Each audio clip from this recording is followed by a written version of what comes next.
Welcome to Peace at Home Parenting. I'm Ruth Freeman, licensed clinical social worker and founder of Peace at Home Parenting. I'm very happy to be here today with my colleagues, Amy and Bradford. Amy and Bradford, I'm just going to ask you to introduce yourselves. Amy, go ahead. Hi there, I'm Amy Alamar, and I'm a trained educator in K-12 and higher education, and my two books are on marrying our best practices with students and how we use them in our families. Thank you. Great. I'm Bradford WIles. I live in Kansas and work at Kansas State University for my associate professor position. I have been working in parent education for 15 or more years now, and it's great to be here. Thank you. Today we're talking about a very difficult subject, how to talk with kids of all different ages about gun violence. And I was trying to think about how to start this conversation, and right before I came into this meeting, my daughter called me about having a conversation with her 4-year-old daughter about the trial that came to a conclusion today. So there's all kinds of issues that parents are struggling with and how to talk to their kids about it. One of the things that I want to start with young children, if that's okay with you, just sort of do it chronologically until we get some questions.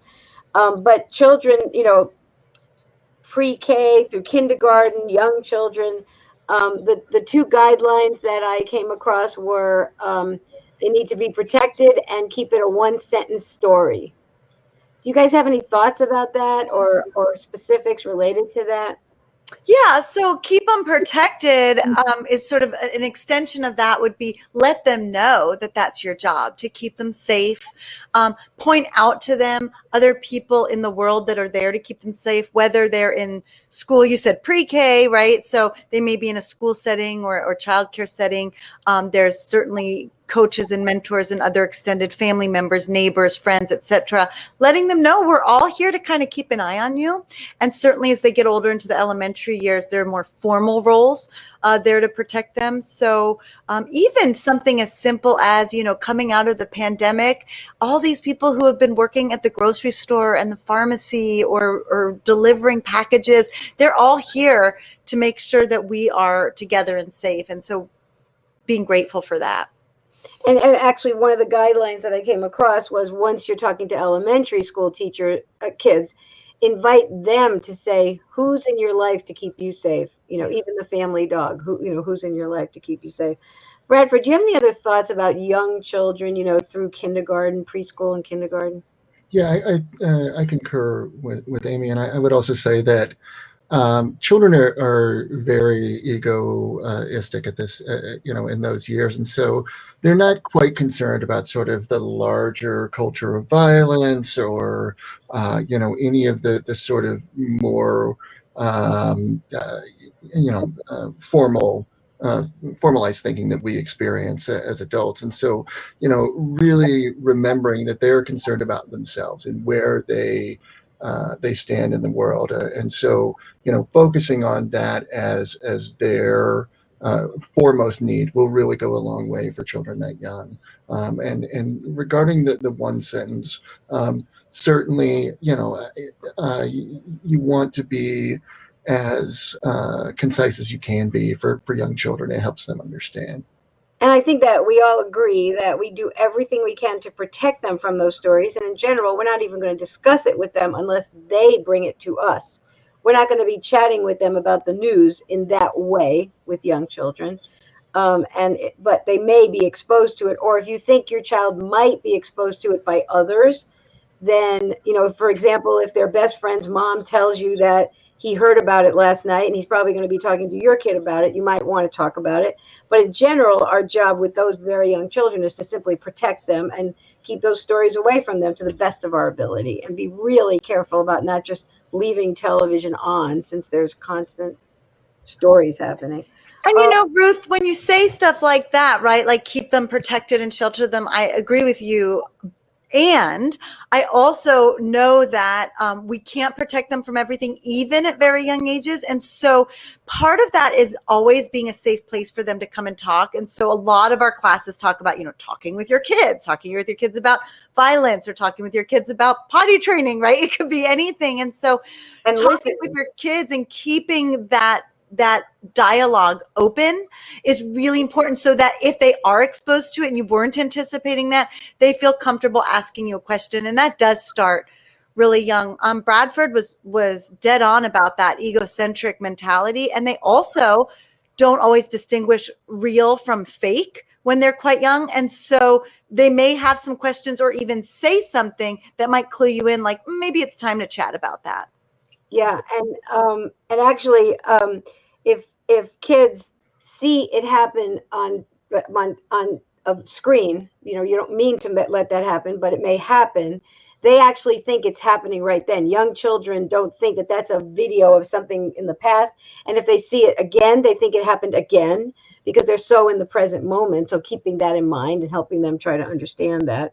One idea that I'm aware of is, when kids ask, could it happen to me? If you say, no, it could never happen to you, that actually kind of cuts off the conversation. And it's one of those conversation closers that Amy's always reminding us about. Total denial is not going to be helpful to anybody. We can kind of say it's so unlikely. There's 100,000 schools in our country, and it's so unlikely, that'll happen in your school. But just saying, no, it could never happen, in some ways just shuts kids down, which is exactly what we don't want to be doing. When you think about elementary school kids, one of the pieces of guidance that I thought was very helpful was decide in advance what you want the takeaways to be.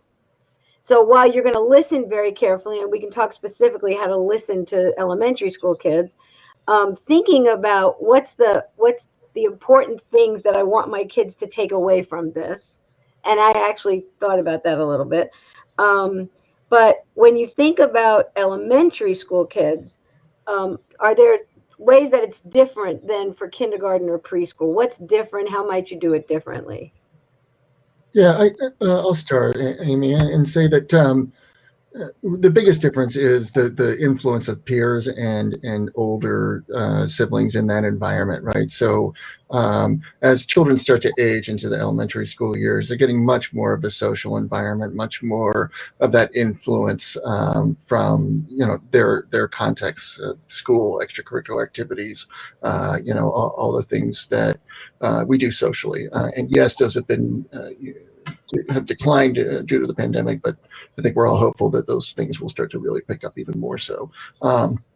And so, that's the biggest difference in terms of the influence, but then also their ability to process information is starting to grow and grow and grow. And so they're going to have questions and feelings that are not easily explained in one or two sentences, right? So we need to begin to think about what their needs are and doing all the things that we do as people in terms of balancing our risks and understanding what the challenges are and things that we might be more concerned about than others. Gun violence is tragic and unacceptable, and so I don't want to dismiss that in any way. And I also encourage parents to recognize that many times these for children in the elementary years, they are outsized concerns to the sort of actuarial table of risk and of tragedy. Do you mean kids see it as a more realistic problem, more likely to happen to them than it really is in terms of numbers? Yes, but make no mistake. I mean, everybody thinks that until until it happens to them. And so, I don't want to dismiss that. But I also, want us to also talk with our kids about what some of the things that are most important are in terms of keeping them safe, like now wearing a mask, wearing your seatbelt, not jumping in front of a bus. I mean, not that being hit by a bus is, prevalent, but you understand, right? There's a lot of ways to stay safe. Yeah, and that we do everything we can to prevent those. And so, but I concur with you as well. You don't want to dismiss, right? And so if you're like, well, hey, the odds of that are less than being struck by lightning, like that's it, right? Right. You don't so, want to be closed down. Yeah, I think it's reassurance versus dismissive, right? And one thing to do too is to invite them into the conversation. So Ruth, you said, have an idea of what you want your takeaways to be. And I'm always talking about like, let go of expectations of where a conversation might go, right? Like, so you could say, this is what I really want you to hear. You're allowed to say that. You're allowed to have a lesson plan, right? And that's the educator in me. You're allowed to say, this is what's super important to me because of my values, because of my opinions, because of how I was brought up, whatever it is, right? To keep you safe. And then you can say, and now what is it that you do take away? Like, what is it that's really important to you? And elementary age kids should be involved in that conversation. And so, yeah, what do we already do to keep ourselves safe? What can we continue to do to keep ourselves safe? And it's okay to talk about, like even role play. Well, what would, sometimes we don't even think as parents to say, is there a gun at the house where my kid is having a play date? There could be a gun at the house. Do you ask the parents and talk to your child? What would you do if somebody pulled out a gun? It happens. And it doesn't just have to be a gun that gets pulled out. It could be drugs. It could be crossing the street by themselves if they're quite young, right? Like there's a lot of things they can do that can lead to danger. And most of the time they're going to be okay. So if it's that reassurance, but then also that role-playing questioning, that can really prepare them, because you might ask them, what will they do if they find a gun at a friend's house? But it may be that they found something else there, right? And they'll be prepared for the unknown. Yeah, I completely agree. It's interesting. The National Parenting Education Network has talked about when your kid visits a home to ask the question, are there guns in the home and where are they and how are they kept? And when teenagers are going places, sometimes you'll ask, is there alcohol in the house? Where's that alcohol kept? I used to ask, what's the supervision going to be? How often will you be? Even for teenagers. So, this is all the big question of safety. And we're kind of narrowing it down to how do we handle gun violence? How do we talk about this in particular? I think that, with tweens, the 11, 12, in some ways that it might be one of the most challenging ages to talk about this because they're beginning that changes in the brain, the brain changes, and they might have big feelings. And I think, one of the main guidelines, which you've kind of pointed out, both of you pointed out, is the importance of listening. This isn't a talk. This is really listening. The more you listen, the better this conversation is going to go.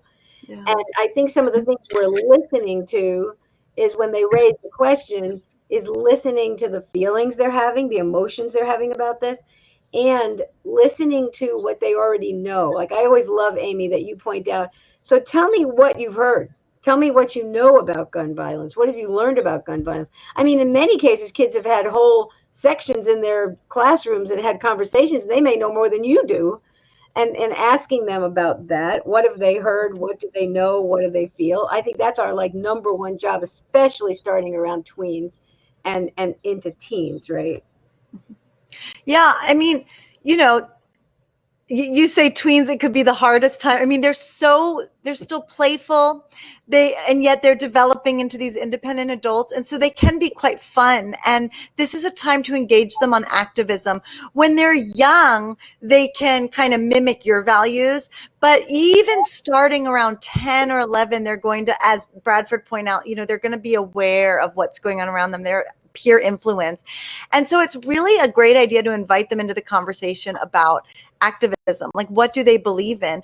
And it's not a yes or a no, right? Like, you may be a gun family, right? So then what does the safety conversation, what does the news look like to you, right? Because people who own guns actually are quite well trained in many most circumstances, I would say, without the knowledge of the statistics, right, on knowing gun safety. So then it's more of a conversation about that. But, processing tragedy is different from how do I keep myself safe, right? And so that's where the activism comes in. And when I say activist, I'm not saying, you can go out there with a poster and march, right? But I'm actually talking about, like, who are you in the world and what role will you play, and how will you have these conversations moving forward? So that's what a tween can really get a kick out of, because this is where they're asserting themselves as independent. And I think especially with tweens and teens, teens, I was just with some teenagers this weekend, as a matter of fact, and they were really characterized. And I think this can be said about a lot of teenagers. They were searching for their parents and the other adults' hypocrisy. They were looking for the ways that we say one thing and do another. And these kids were particularly focusing on racism and the trial, and related to George Floyd. And they were really pushing us on what did our activism look like and what action steps were we taking. And their pushback about, you're not doing enough about racism. You're not, you're just giving it lip service.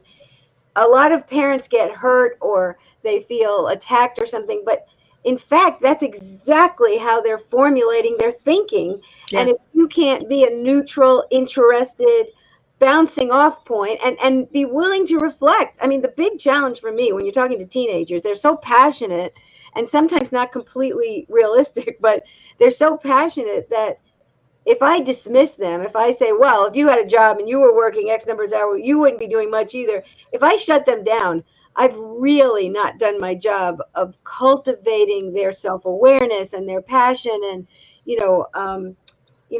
Dan Siegel calls it sparks, kids, teenagers' ideas and thinking outside the box and their intensity. And I think that's such a gift to us. And we have to be willing to reflect. We have to be willing to say, maybe I should be doing more. You have teenagers, Amy. Have you had any of this? Oh, yes. Yes. And I'm glad to hear that I'm doing it right if they're fighting back. So yeah, no, you're definitely asking them to develop their own value system. And oftentimes it, like I said, it mimics yours. And then it does become really different. And they should challenge you. And it's okay for you not to agree. It's okay for you to have two, very, very, very different opinions. And believe me, politics is a huge conversation at our table. And sometimes we're so angry with one another and realize we both essentially want the same thing, but we have different ways of going about it, right? And I think that's valuable because you won't, when you stop reflecting on who you are and your role, then you will stop affecting change. And so that's the key. And, teenagers know everything. And I don't say that to be glib. They want to like, they're in it, right? They're learning it academically. They're experiencing it. We've sort of gotten comfortable, right? And so and don't let my children quote me on this, but they really know everything. Yes. Mark Twain once said, "I'm not young enough to know everything," and that's exactly right. I do, and I completely concur that this is a good time to really involve them in those higher order thinking, options. The identity building especially is so critical. And, I'll just say that with regard to gun violence, especially, I like earlier, Amy, you had mentioned that it's an opportunity to have a conversation about whether it's drugs or guns or alcohol or, what have you, what do you do? And so, thinking about gun safety in that way, that often can be sort of a really easy portal into these more, I want to say grayer areas, right? And getting back to the hypocrisy element, right? So maybe your parents drink and they're telling you don't want to be drinking. And so, right. But everybody can agree that if you see a gun and you're inexperienced with that, or you feel uncomfortable, these are things that you need to do. And then you can scaffold those as you go forward with other, harms. And so I would say that can also help ease that more generalized fear if there's some understanding of, what to do and, what safety looks like. But I would really encourage parents to, to ask about, storage and what's in the home. And I think it's important knowledge. And, I also concur in fact, almost all gun owners are, extraordinarily responsible with their firearms. They're not leaving them out for anyone. They're they are very safe with them. That said, all it takes is once, and there are way too many accidents and intentional consequences from the use of guns in the country. And so and I think it's interesting that the conversation, right, we've gone to safety, which is something we talk about a lot, and talking to our kids about it. And I think that is a result, or could be a result, of these conversations.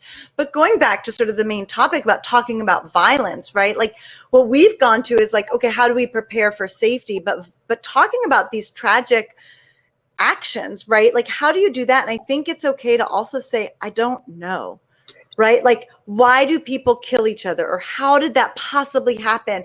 And it's okay to start with, I don't know. Let's talk about it, right? Like, and it's more about the emotions it's evoking. And then it naturally leads to like where we've gone, right? Like we together, right, are all solutions focused. So that's where we've gone. But again, letting go of that conversation and seeing where it goes. Your child may have concerns that really never occurred to you when they think about it. Like they might be worried about what could happen at school. Or they might just be thinking about the family of that person in the news, or they might be thinking about a friend who was affected, right? So it's important to be aware of like, why are you asking, or what can I do? How can we process together? And it's always okay to say, I'm not sure. We have some questions, but I just really want to emphasize the listening part of this. It's really, this was called talking about gun violence, but this is really 90% listening about these kinds of difficulties and how we listen. And I think, asking, it sounds like you feel kind of concerned about that, or you seem a little worried about that. That reflective listening is the open response where they tell you. Someone's asking about what happens if they start to have nightmares. And if kids are having nightmares, there's a few possibilities. One is that they may be worried about other things and they've taken that event and it's turned into the nightmare, but it may be other kinds of worries. So you want to listen carefully to kids' worries. If they're having repeated nightmares, you want to talk to somebody at school, or you want to talk to your pediatrician and get some strategies, cognitive behavioral therapy, or different kinds of brain calming practices. You want some strategies to help the child work on it. And just discussing it sometimes can bring it up. Dreams are unconscious ways of working out difficulties.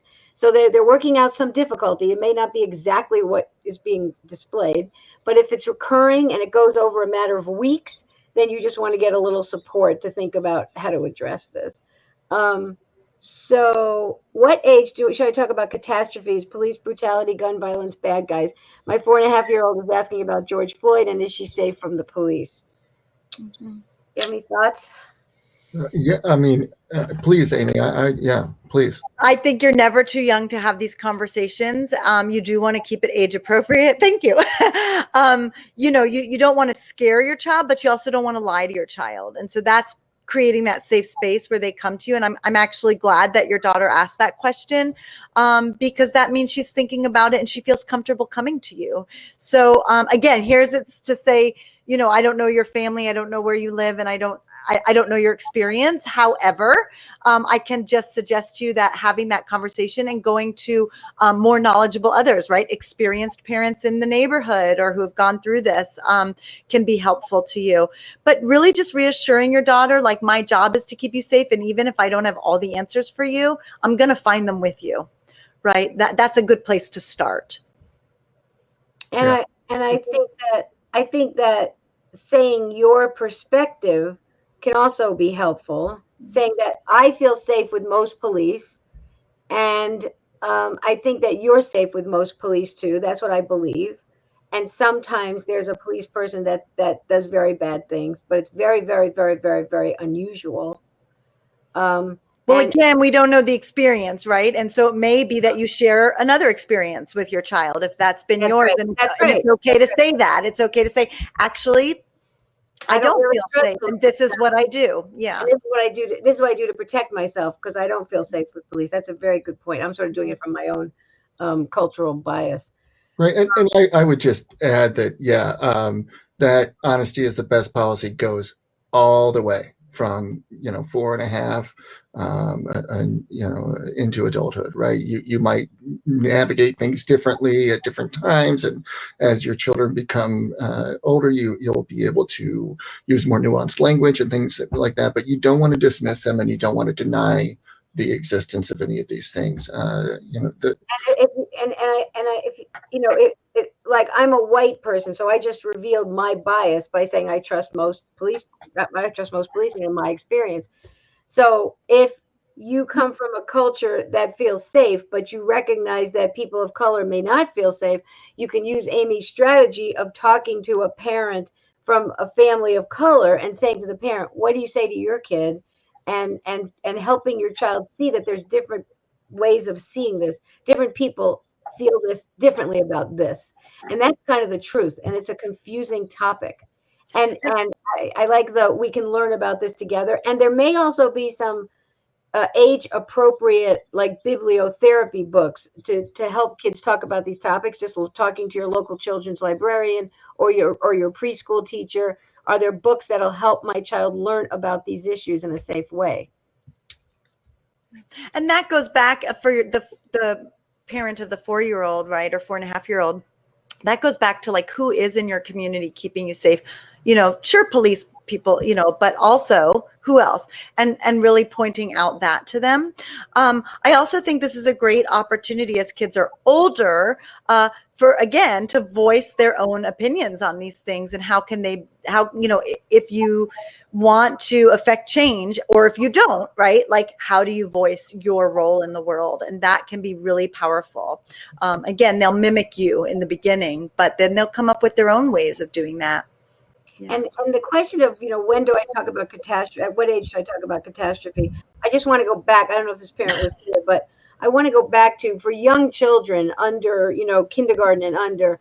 My instinct is you protect them from these difficulties. If they bring it up, then you talk about it, but you don't talk about the George Floyd trial. You don't talk about gun violence unless they bring it up. For the most part, you just keep it off the table until they're likely to hear about it.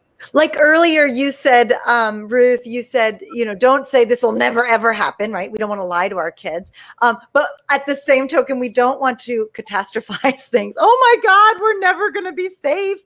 COVID's going to get everyone. Like, you don't want to scare them. So I agree with you that, you definitely want to watch what you say. So it's being honest, but then processing your adult feelings in a very adult way. So that's with, a spouse or partner or a friend or another family member or a therapist or a parent coach, whatever it is, but not sort of unleashing on your child, no matter how old they are. Teens too. Teens are vulnerable. And they can't process your adult feelings. They might look like they could process just about anything, but they can't. Yeah. Well, it can be, they take it in a way that can be very distressing to them, even though they may not show that. And if at all possible, you process your big emotions with people you trust and who can support you. Then you can do it in a more calm, reassuring way. Because essentially, for all ages, you essentially want to be reassuring and respectful. Yeah. One thing I want to say about teens is that focusing on what action steps we can take, I think, is a great way to build resilience, to show respect for the teen. And you can frame this in what action steps do you want to take or have you taken? What action steps do you wish were being taken? What action steps can we do together? And really inviting them to have agency, to feel like they can make a difference. And I think that is the takeaway. I want kids to kind of have, if I think in advance of what I want in the end, it's that we can do something. I think that's one of the most comforting messages we can give. And I also love I don't know if we talked about this. I think you might have said this, Amy, but I love the Mr. Rogers message. Look at all the help that comes streaming in. Look at all the good. Look at all the good that comes of this. I think Rabbi Kushner's book, When Bad Things Happen to Good People. Um, look at what it inspires. Look at the love that comes out. Look at the support that comes out, and really, talking specifically about what you see around any given event. If I know a parent is a gun owner, how do I know they're safety conscious? Do I ask?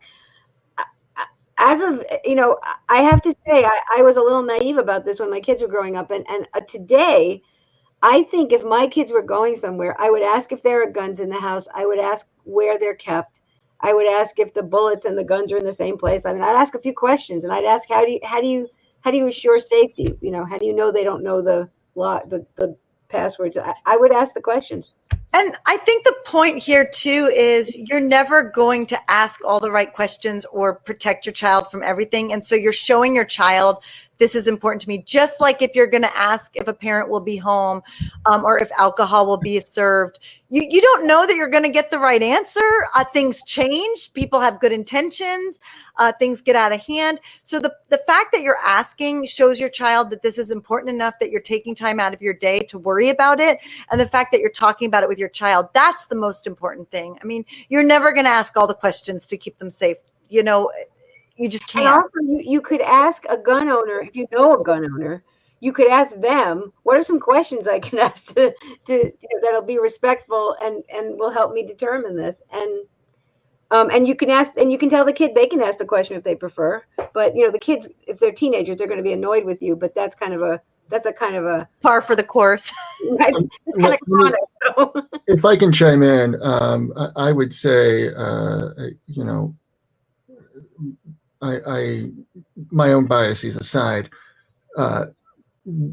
respectful gun owners will have no problem explaining to any adult what their safety measures are. If you ask the question and they hesitate or are dismissive, flatly that they're likely not terribly concerned about gun safety in their home. I mean, or it's a red flag of some kind. I mean, people who understand that risk also understand how important it is to store them properly. And again, to your point, accidents do happen. But if you're asking that question and you're getting anything other than a very flat, open response, then I would encourage you to really rethink what you're asking your son or daughter or your child to do in that situation. Because I would just speak for myself and many of the I shot trap for the Virginia Tech target team. So I guess what I'll say is that it's anyone who is serious about guns at all will give you a straight answer. Mm. Yeah. Is there anything else we want to just make sure we mention? I would be interested to know, people watching, what questions their kids are asking, or are they not showing any interest in the conversation, right? Like, how is it affecting their children? Because what I've noticed, and it's in the news, is as we sort of come out of sheltering in place slowly, more and more violence has happened. We've seen mass shootings in multiple states with, in different contexts, workplace scenarios. And so I'm very curious to know, is this becoming, I see a comment, they seem a bit numb. And I was going to say, is it becoming normalized again, right? Like, we want kids to be horrified by this, but we don't want them to be scared and devastated, right? So we don't want them to be numb to this. And so it's okay to share your emotion. I can't turn on the news without being a little bit surprised, right? Or sad. And so to acknowledge it. And one thing we talk about in in a lot of our classes is talking with our kids. And sometimes it's over the dinner table. Sometimes it's, in the car, wherever it is, making sure that you touch on the topics that are important to you if your kids aren't bringing it up. I think that's really important. And, one way to talk to, especially teenagers, is to say, what are kids saying about this? Mm-hmm. And sometimes it doesn't put the kid on the hot seat And they'll tell you their opinions by saying, well, a lot of my friends think this. And then you can have the conversation without it being, you know, forcing them to expose themselves necessarily. Yeah. Um, and and really conversation, I mean, Amy's the expert at this, but conversation meaning I express my point of view, I inquire about your point of view, I listen respectfully to your point of view, I reflect it back to make sure I understand it, and then I might, you know, respond to it. That's an art. What I just described, all that stuff. Amy, I probably left some things out that are important, but we know, research tells us that when kids grow up in homes where that happens, where the adults express a point of view respectfully, or interested in the kid's point of view, the kid gets to have a go back and forth. We know that resilience and recovery happen better for those kids. Those kids are more resilient. They have stronger social skills. The dinner table might not look like, you know, the Cleaver family, or is that too young? Is that too old? It might not look like a TV family because you're disagreeing, and you know, you might get passionate about it. But it really strengthens kids' resilience, and it strengthens their sense of safety in the world. Ironically, those disagreements are incredible gifts to our kids, and respectfully being curious about their point of view. And it's okay to go back to a conversation. So say you already had a conversation and it didn't go as planned. Maybe you didn't respectfully or reflectively listen, right? Or maybe you told your kid you were dismissive and you were like, no, you're wrong. You should be sad about this. That was a really awful incident. And I'm scared about your emotional capacity that you're not upset, right? Maybe you said something you're not proud of. It's okay to come back to and be like, I'm not proud of the way I handled that, right? Or I've been thinking a lot about it. And this is why I think I reacted this way. You can always revisit, just like you could at work, just like, you know, nothing is ever set in stone.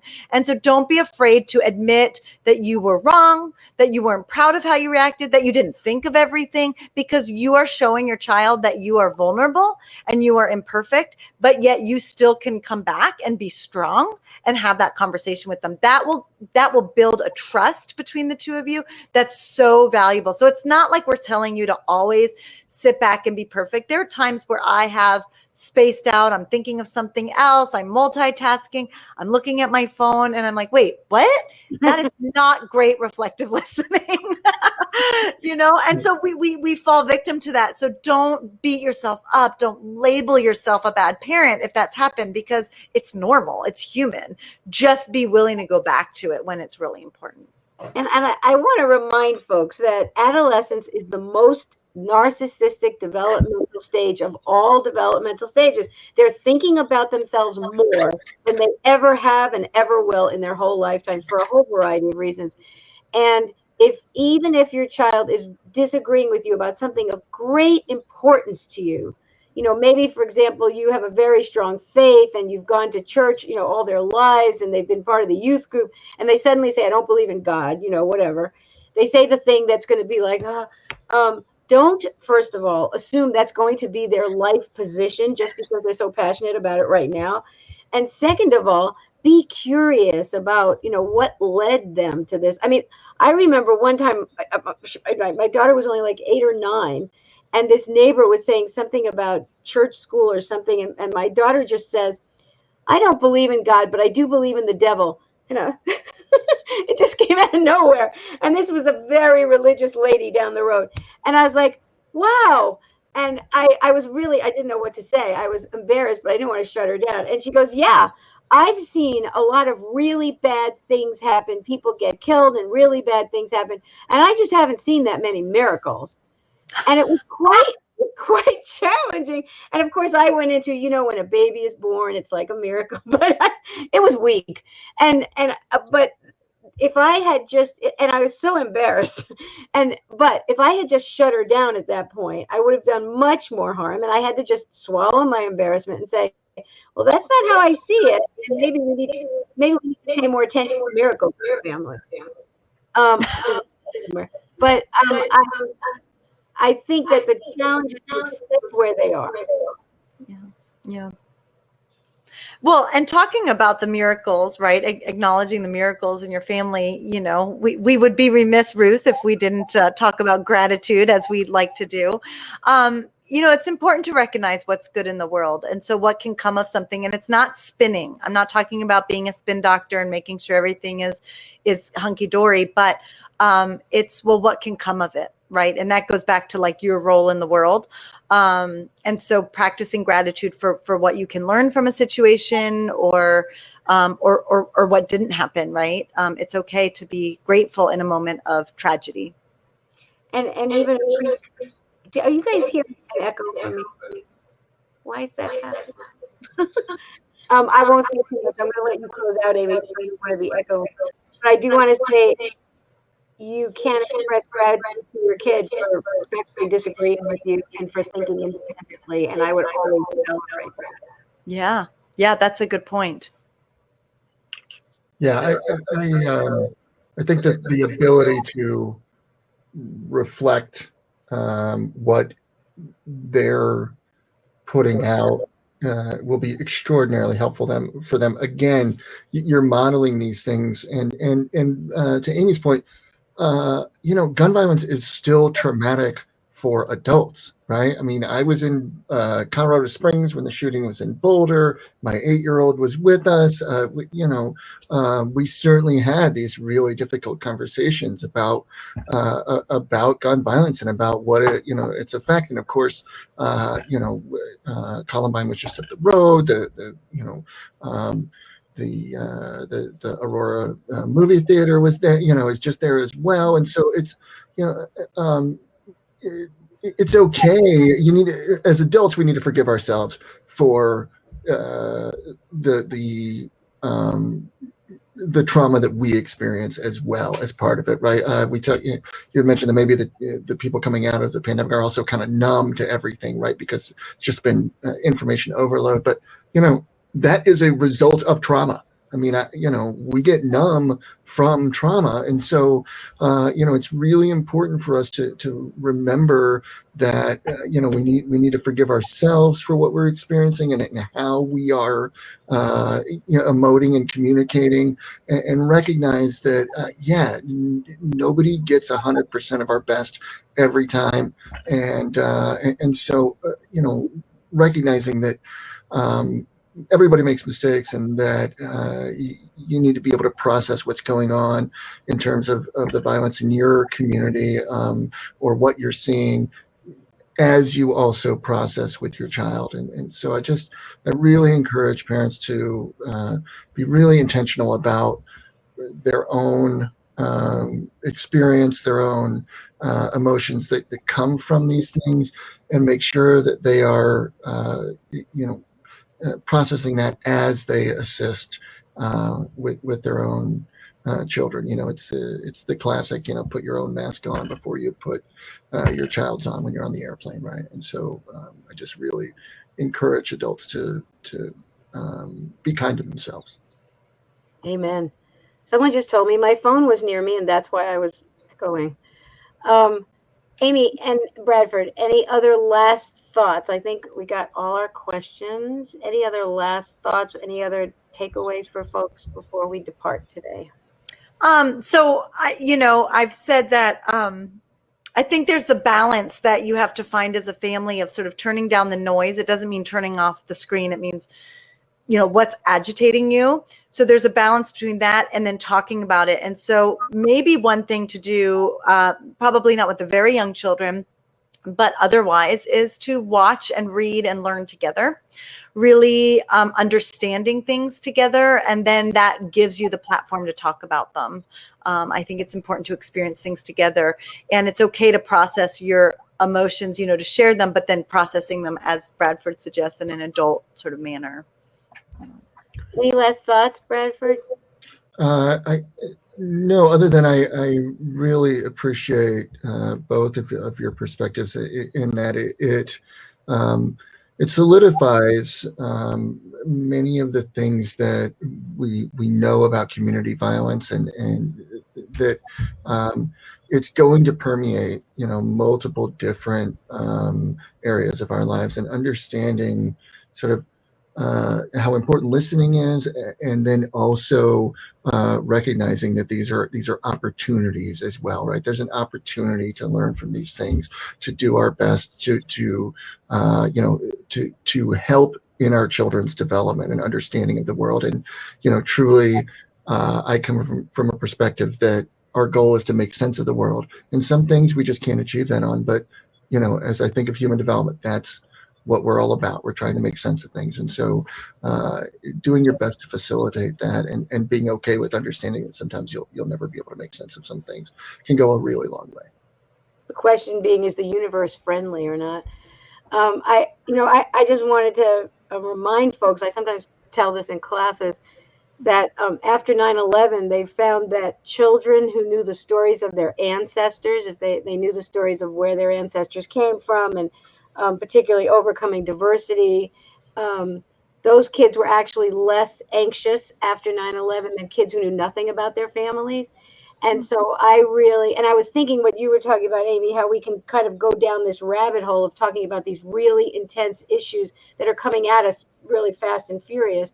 And I think a counterpoint that can be a real resilience builder is just telling family stories. Your grandmother had to stay in Poland when your grandfather came over. Your grandmother stayed in Poland by herself with one child, and your and just sort of just describing the stories. It gives kids a context for where they come from, and that people can overcome difficult times.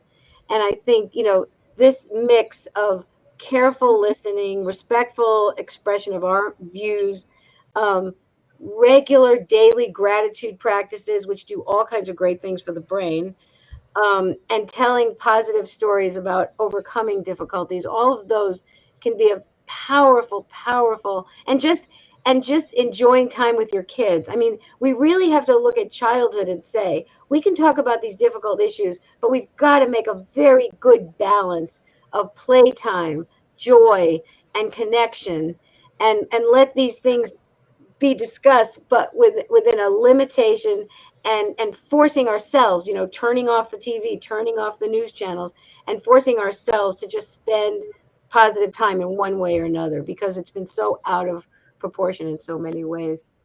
Yeah, Amy. Yeah, Ruth, a word about resilience, because it's so key, and it's something we want to raise our kids to be resilient, but it's not magic, right? So because you're resilient doesn't mean you're okay. Right. And I just want to define, it means you're adapting and you're figuring out, but you still need to process. So you still have emotion. And so it's not like, we've achieved resilience. My kid is fine. They got through this traumatic period. It's how do we respond to it and communicate with one another? And so they may still demonstrate red flags. They may be losing sleep, changing diet. You want to look for those kinds of things, changing behaviors, friend groups, all of that. And so it just means they're able to adapt, but you're still part of that process. It's not like you're one and done resilient. And resilient doesn't mean happy all the time. Yeah. It means that you can solve some problems and you can get help to solve problems. That's right. Means you can process stuff, and all the things we're talking about is what builds that ability to be able to process difficulties. And we certainly want to make room for that, especially right now. I want to thank you both. I am so grateful for our amazing team at Peace at Home Parenting. I always feel much less lonely and much more inspired when I spend some time with you all. I'm always learning something new and reshape my thinking. And I want to encourage parents as well to commit to being lifelong learners. We don't have to have all the answers. We just want to be curious together with our kids about solving these difficulties. So thank you all very much, and thanks for being here.